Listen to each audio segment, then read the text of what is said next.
Bismillahirrahmanirrahim. Assalamualaikum warahmatullahi wabarakatuh. Alhamdulillahirrabbilalamin.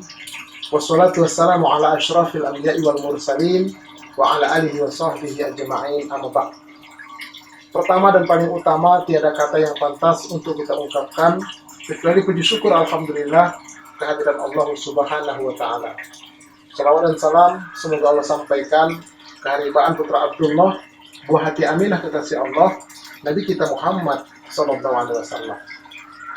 Bertemu kembali dengan kami, Majelis Tadi Dakwah Terapan, yang mengulas dan mengkaji materi-materi dakwah untuk dapat diterapkan dalam kehidupan sehari-hari. Tema besar kita adalah membahas tentang 13 alam persinggahan hidup manusia. Pada pertemuan pertama dulu, kita sudah mengkaji tentang alam persinggahan hidup yang pertama, dan sekarang kita akan melanjutkan alam persinggahan hidup yang kedua, tetap dalam bentuk PowerPoint. Mari sama-sama kita ikuti. Alam persinggahan hidup manusia yang kedua adalah alam rahim atau alam kandungan. Manusia terdiri dari jasmani dan rohani. Kapan jasmani dan rohani ini dipersatukan?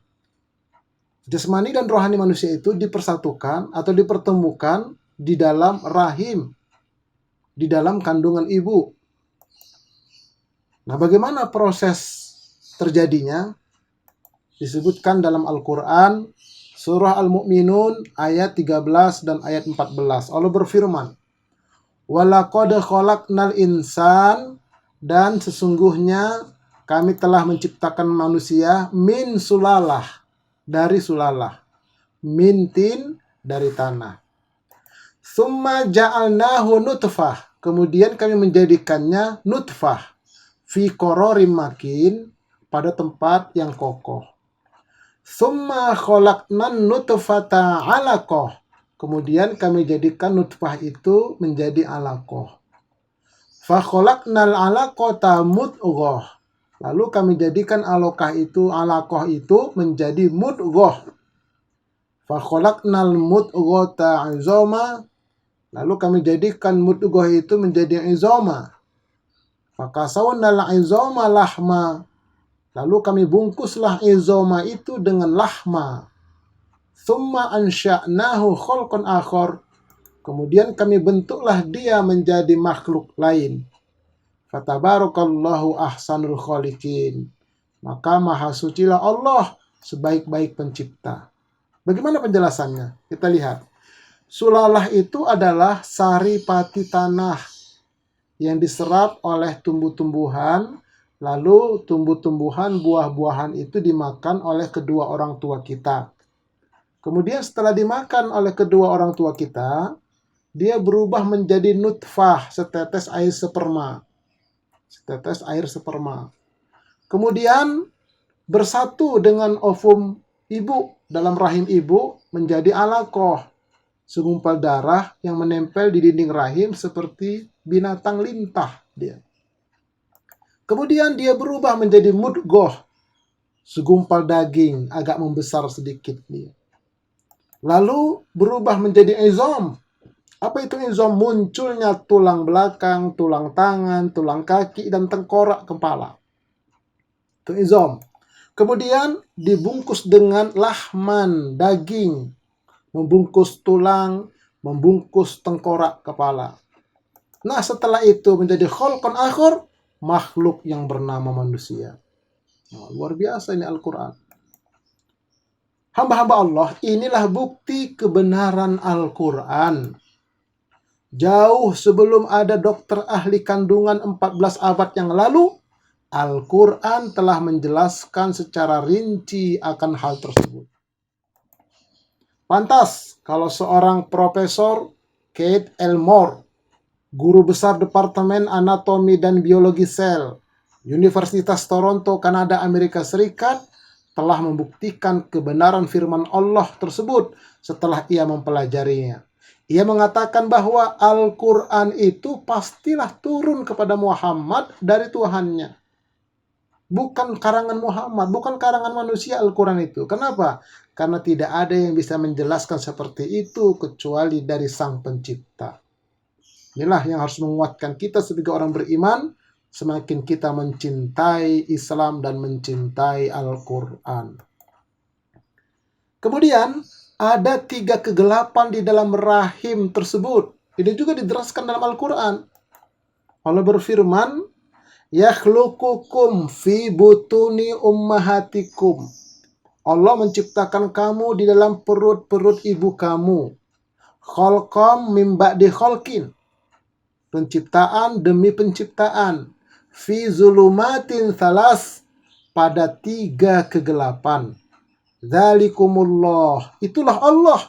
Rabbukum. Tuhan kamu. Lahul mulk. Bagi Allah semua kerajaan. La ilaha illahu. Tidak ada ilah yang berhak untuk disembah kecuali hanya Dia. Fa'anna tusrafun. Mengapa kalian dapat dipalingkan? 3 kegelapan tersebut adalah kegelapan dinding perut. Yang kedua, kegelapan dinding rahim. Yang ketiga, kegelapan plasenta. Nah, lalu kapankah ruh itu ditiupkan ke dalam janin? Ini hamba-hamba Allah. Disebutkan dalam hadis riwayat Imam Muslim. An Abdillahi qol, dari Abdullah dia berkata, Haddatsana Rasulullah sallallahu alaihi wasallam, telah menceritakan kepada kami oleh Rasulullah sallallahu alaihi wasallam, wa huwa shadiqul masduq, dia adalah orang yang jujur dan yang disampaikan adalah benar. Inna ahadakum, sesungguhnya setiap seorang di antara kalian, yujma'u khalquhu fi batni ummihi arba'ina yauman, dikumpulkan penciptaannya pada perut ibunya selama 40 hari. Tsumma yakunu fi dzalika 'alaqatan mithla dzalik. Kemudian adalah ia pada yang demikian itu berupa darah selama 40 hari. Tsumma yakunu fi dzalika mudghah mithla dzalik. Kemudian adalah dia pada yang demikian itu berupa daging selama 40 hari. Tsumma yursalul malak. Lalu diutuslah malaikat. Fayanfukhu fihi ruh. Maka malaikat itu pun meniupkan pada janin tersebut ruh. Jawabannya begini. 40 hari pertama tambah 40 hari kedua tambah 40 hari ketiga sama dengan 120 hari, itulah 4 bulan. Jadi ketika umur 4 bulan, jabang bayi itu baru ditiupkan ruh. Seperti ini, jabang bayi dalam rahim ibu ketika umur 4 bulan. Baik hamba-hamba Allah yang dirahmati oleh Allah Subhanahu wa Ta'ala. Ada satu pertanyaan. Bukankah sebelum ditiupkan ruh, janin tersebut sudah hidup? Apa namanya itu kalau begitu? Jadi begini, sebelum 4 bulan, dari mulai positif hamil sampai sebelum 4 bulan, itu sudah hidup. Apa yang menghidupkannya? Yang menghidupkannya adalah nyawa atau hayat. Nah, fungsi nyawa ini adalah menghidupkan jasad dan hawa atau keinginan, hasrat. Jadi jasadnya sudah hidup dan hawanya, keinginannya untuk makan sudah ada. Pada kondisi seperti ini sama seperti hewan. Ayam, kucing, kambing. Jadi hewan itu hanya punya jasad dan hawa. Tidak punya ruh hewan itu. Nah kemudian setelah 4 bulan ke atas, manusia itu ditiupkan ruh. Nah, ruh sebelum ditiupkan namanya ruh. Begitu masuk ke jasad, dia berubah nama, disebut dengan nafs. Ini bisa dilihat kembali pada pembahasan tentang alam persinggahan yang pertama, yaitu alam ruh, dalam YouTube sebelumnya. Nah, fungsi ruh atau nafs ini adalah menghidupkan akal dan kolbu. Ada satu penelitian, ya. Jadi ditelitilah otak di kepala itu, tempat akal itu, secara fisik dengan jantungnya. Ketika 4 bulan ke bawah itu bergerak tidak beraturan, masing-masing. Namun begitu umur 4 bulan, antara otak dan jantung itu sinkron geraknya. Tidak bisa diputuskan oleh dokter-dokter di luar orang Islam. Lalu datanglah dokter Muslim, diterangkan mengapa bisa sinkron. Karena ketika itu ditiupkan ruh. Sebagian besar mereka masuk Islam gara-gara penjelasan itu. Oleh karena itu, wajib kita untuk senantiasa mendengarkan santapan rohani. Kalau kambing tidak, makanya tidak ada kambing mendengarkan santapan rohani lewat YouTube, tidak ada. Kalau kita manusia, ya wajib kita mendengarkan santapan rohani, tidak bisa bertemu langsung lewat media seperti ini. Nah, ini membedakan manusia dengan hewan. Baik, hamba-hamba Allah yang dirahmati oleh Allah Subhanahu wa taala, untuk mendukung program Majelis Studi Dakwah Terapan ini, ya jangan lupa subscribe.